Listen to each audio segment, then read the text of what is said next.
This is the story of a man named Stanley.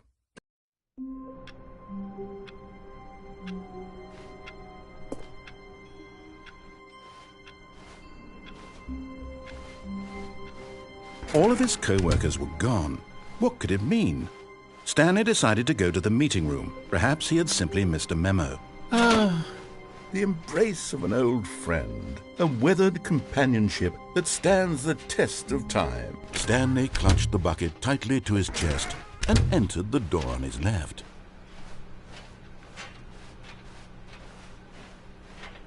Still no one was here. Stanley needed the bucket's warmth and comfort now more than ever. Perhaps his boss's office was where he'd... Coming to a staircase, Stanley and the bucket walked upstairs to the boss's office.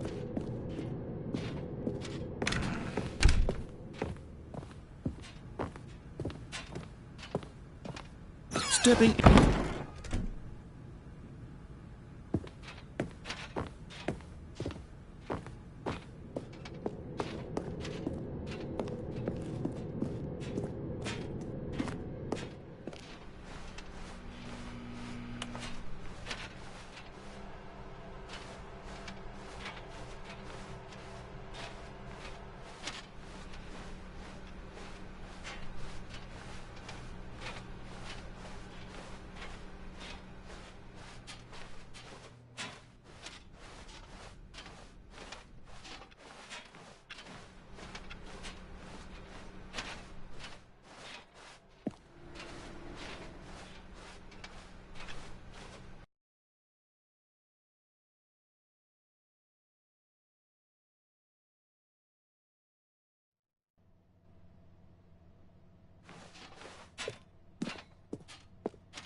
All of his co-workers were gone. What could it mean? Stanley decided to go to the meeting room. Perhaps he had simply missed a memo.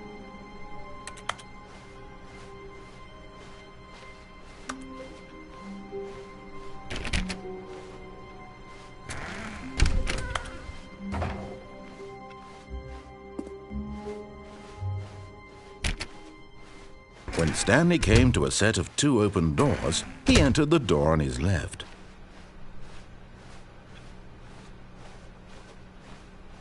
Yet there was not a single person here either. Feeling a wave of disbelief, Stanley decided to go up to his boss. Coming to a staircase, Stanley walked upstairs to his boss's office.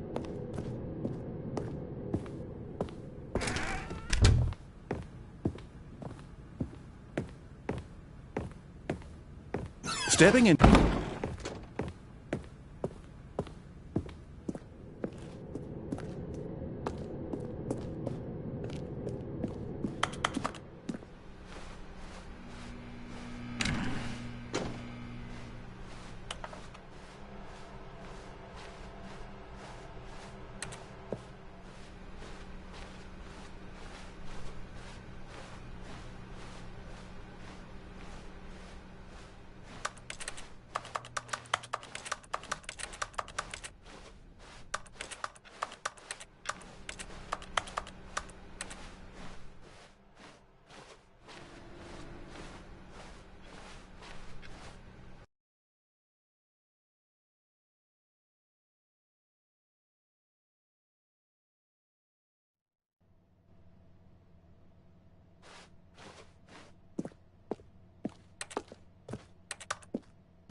All of his co-workers were gone. What could it mean? Stanley decided to go to the meeting room. Perhaps he had simply missed a memo. And try not to lose this one too, you dolt.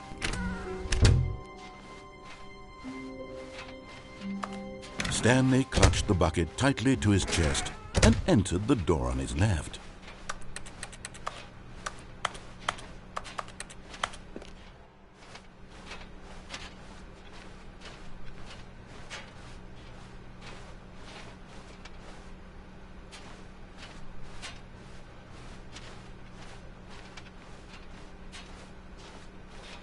Still no one was here. Stanley needed the bucket's warmth and comfort now more than ever. Perhaps his boss's office was where he'd find answers.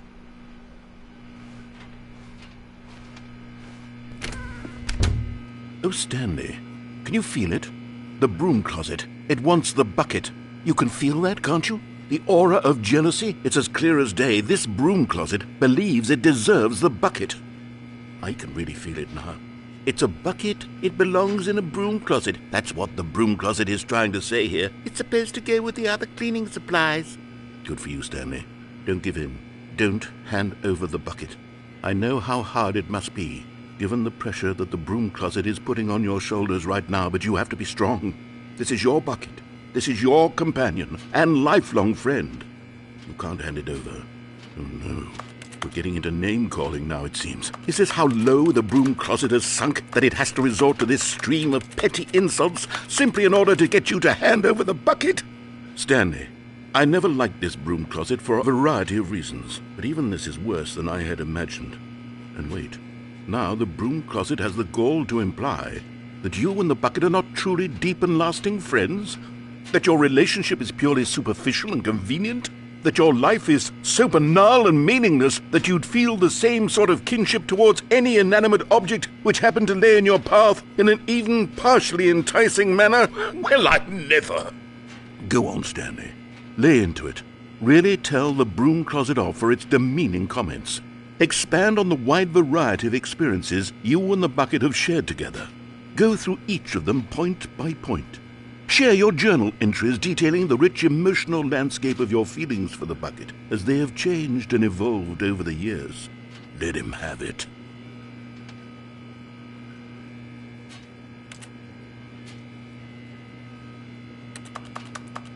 Okay, I've got you something which I think will help settle this debate once and for all. Here we go. There. Now it's settled. No more debate, no more discussion.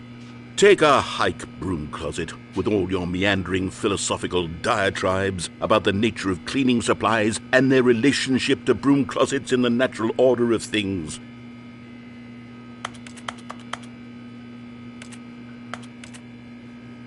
All right, I've got a second sticker back here, and I'm going to slap it on as well because I think it's appropriate.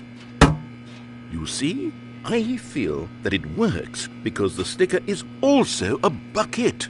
That way, if you're ever unsure whether the thing you're holding is a bucket or not, you can look down at this sticker and say to yourself, "Ah, it's a bucket." There really is a wide variety of applications for this sticker.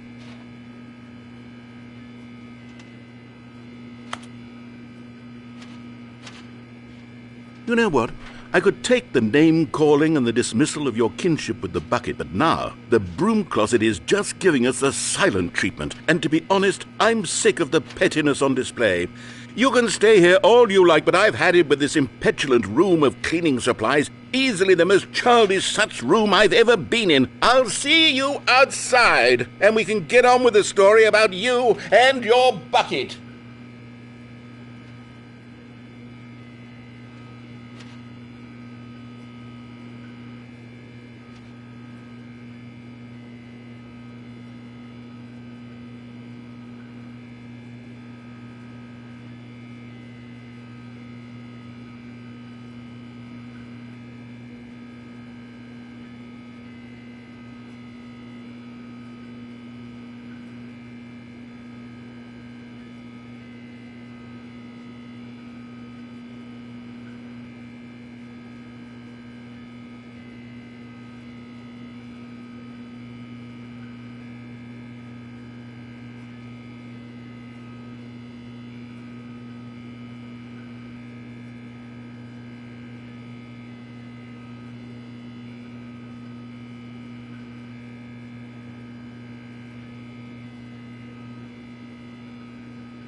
Coming to a staircase, Stanley and the bucket walked upstairs to the boss's office.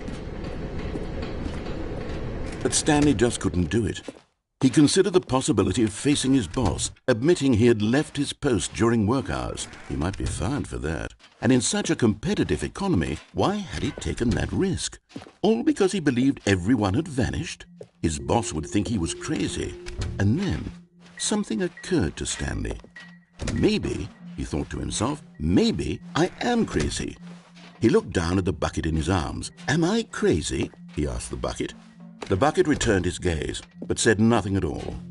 That's strange, Stanley thought. Usually the bucket is a source of guidance and wisdom for me in difficult times such as these. He held the bucket close, yet felt none of its familiar reassurance and comfort. And that's when Stanley realized, this isn't my bucket. It's just a normal, everyday bucket. Someone else's bucket, perhaps. How did I end up with someone else's bucket? This is all terribly wrong. Surely no good would come from this. Who knows what sorts of bizarre hallucinations Stanley might experience without the psychologically grounding presence of his bucket. And indeed, now he noticed that the rooms were repeating, which was, of course, very odd. And now he felt himself floating off the ground. Oh, gracious, he exclaimed. Without my bucket, I've gone truly mad. Where is it? I must find it. Far off in the distance now, he heard it, calling to him. Stanley! Stanley, it's me, the bucket. Could it truly be?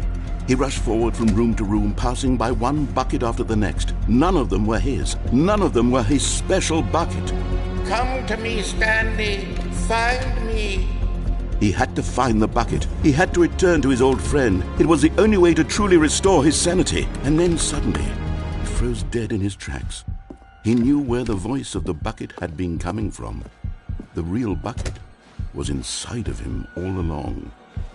It was incredibly painful. Stanley doubled over in agony and blacked out.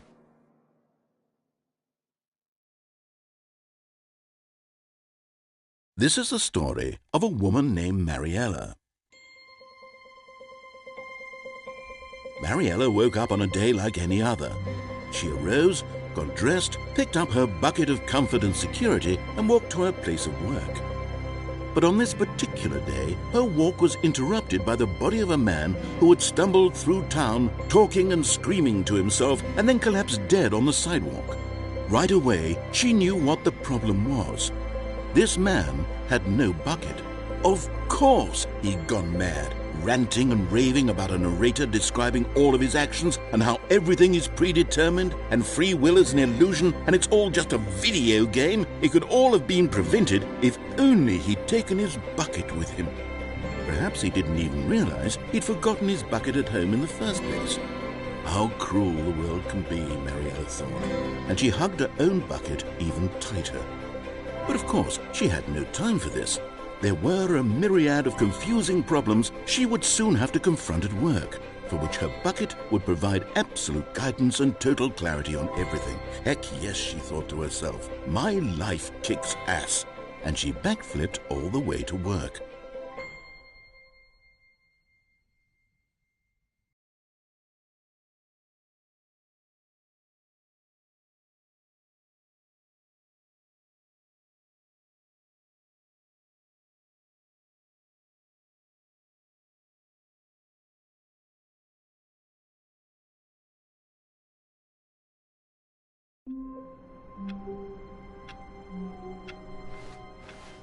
All of his co-workers were gone. What could it mean? Stanley decided to go to the meeting room. Perhaps he had simply missed a memo. The bucket made Stanley want to be a better man and a better co-worker. In time, perhaps, he would become both of those things. Stanley clutched the bucket tightly to his chest and entered. This was not the correct way to the meeting room, but Stanley had felt the bucket calling to him, telling him that the employee lounge was simply the place to be. And here it was. Had the bucket turned out to be correct? No, never mind. The bucket was wrong. Stanley took the door on his left to go back to the meeting room. No, said the bucket. don't go to the meeting room. Go somewhere else. The cargo lift, yes. Go there. Go to the cargo lift.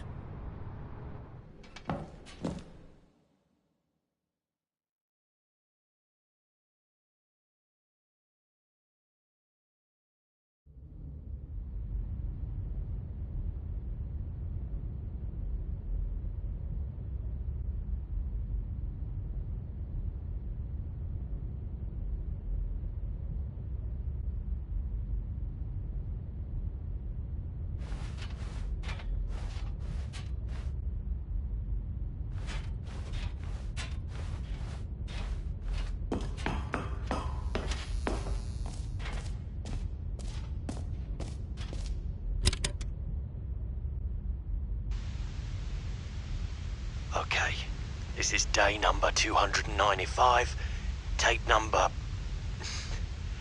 I don't even know. I've lost track. Nothing feels real anymore. The longer I study this bucket, the less sense anything makes. The sheer euphoria I feel every time I pick it up.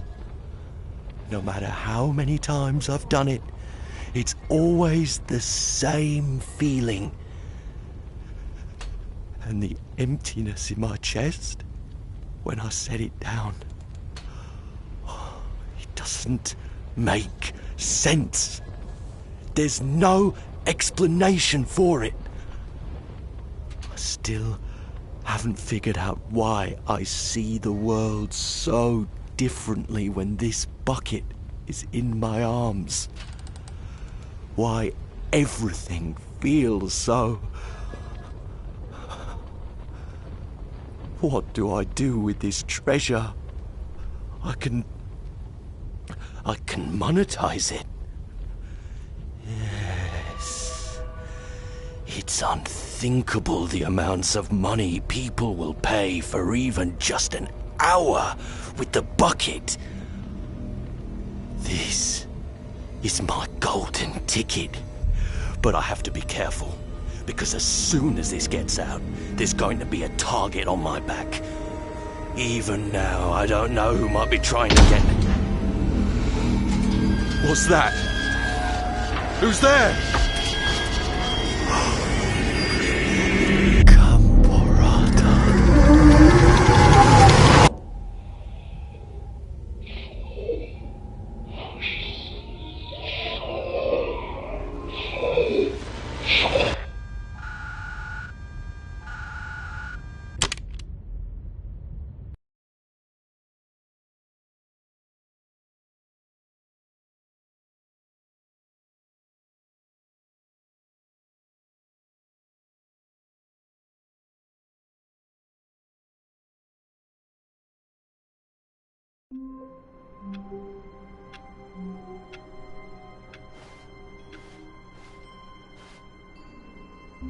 All of his co-workers were gone. What could it mean? Stanley decided to go to the meeting room. Perhaps he had simply missed a memo. When Stanley came to a set of 2 open doors, he entered the door on his left.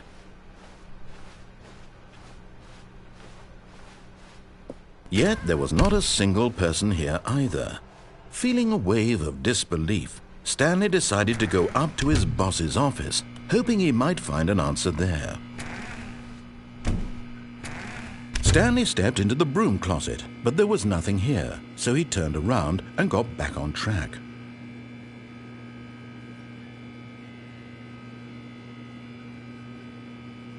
There was nothing here. No choice to make, no path to follow, just an empty broom closet. No reason to still be here.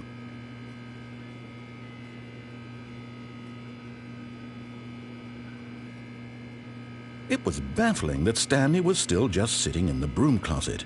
He wasn't even doing anything. At least if there was something to interact with, he'd be justified in some way. As it is, he's literally just standing there doing sweet FA.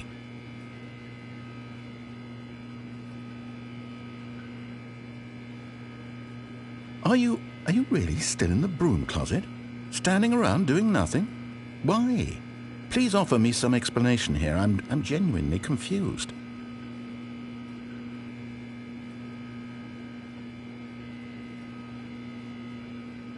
You do realize there's no choice or anything in here, right?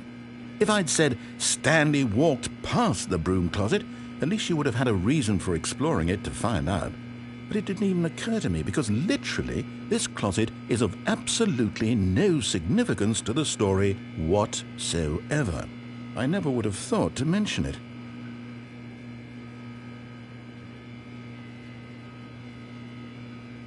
Maybe to you this is somehow its own branching path. Maybe when you go talk about this with your friends you'll say, "Oh, did you get the broom closet ending? The broom closet ending was my favourite." I hope your friends find this concerning.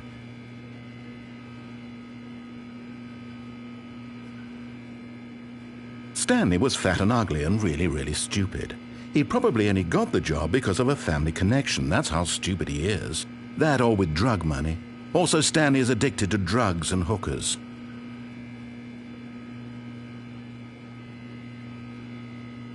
Well, I've come to a very definite conclusion about what's going on right now. You're dead. You got to this broom closet, explored it a bit, and were just about to leave because there's nothing here, when a physical malady of some sort shut down your central nervous system and you collapsed in front of your screen. Well, in a situation like this, the responsible thing is to alert someone nearby so as to ensure that your body is taken care of before it begins to decompose. Hello? Anyone who happens to be nearby? The person at this computer is dead. They have fallen prey to any number of your countless human physiological vulnerabilities. It's indicative of the long-term sustainability of your species. Please remove their corpse from the area and instruct another human to take their place, making sure they understand basic first-person video game mechanics and filling them in on the history of narrative tropes in video gaming, so that the irony and insightful commentary of this game is not lost on them. All right, when you've done that, just step out into the hallway.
Ah, second player. It's good to have you on board. I guarantee you can't do any worse than the person who came before you.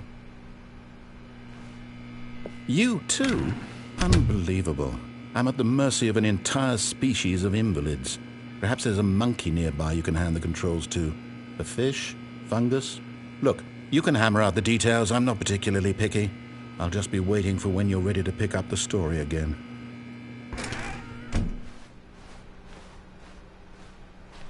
Coming to a staircase, Stanley walked upstairs to his boss's office.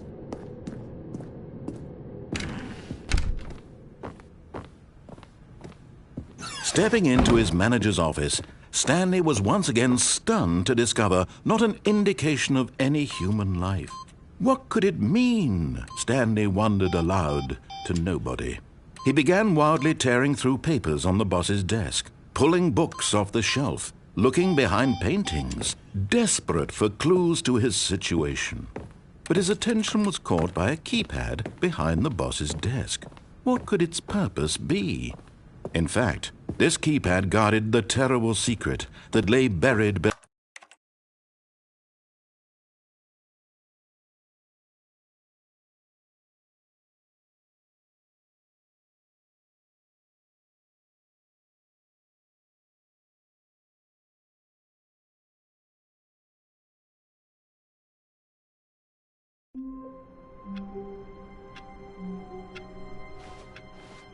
All of his co-workers were gone. What could it mean? Stanley decided to go to the meeting room. Not everyone is so lucky to have a bucket, but Stanley is a very lucky fellow. Very lucky indeed. Stanley clutched the bucket tightly to his chest. This was not the correct way to the meeting room, but Stanley had felt the bucket calling to him, telling him that the employee lounge was simply the place to be. And here it was. Had the bucket turned out to be correct? No, never mind. The bucket was wrong. Stanley took the door on his left to go back to the meeting room. No, Said the bucket. don't go to the meeting room. Go somewhere else. The cargo lift, yes. Go there. Go to the cargo lift. Oh, well, look who's got cold feet. Well, from here, it looks like the only way forward is down, since the lift won't be coming back, but that's okay. You've got a bucket. Did you know that buckets are routinely used as cushioning devices? It's true.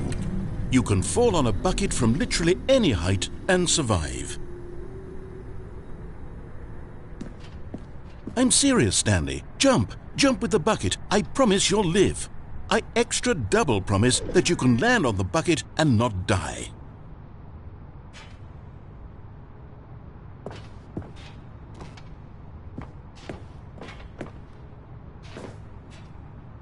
Whoops. Looks like I was wrong. How clumsy of me.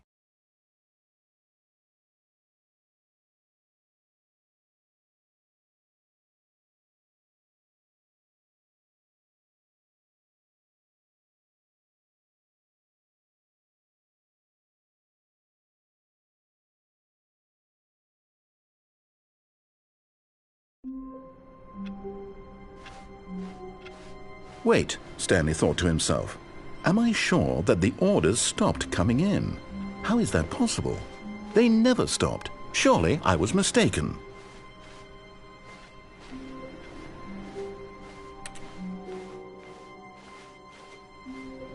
It takes a lot of humility to carry a bucket so magnificent. Stanley checked his ego and then proceeded onward.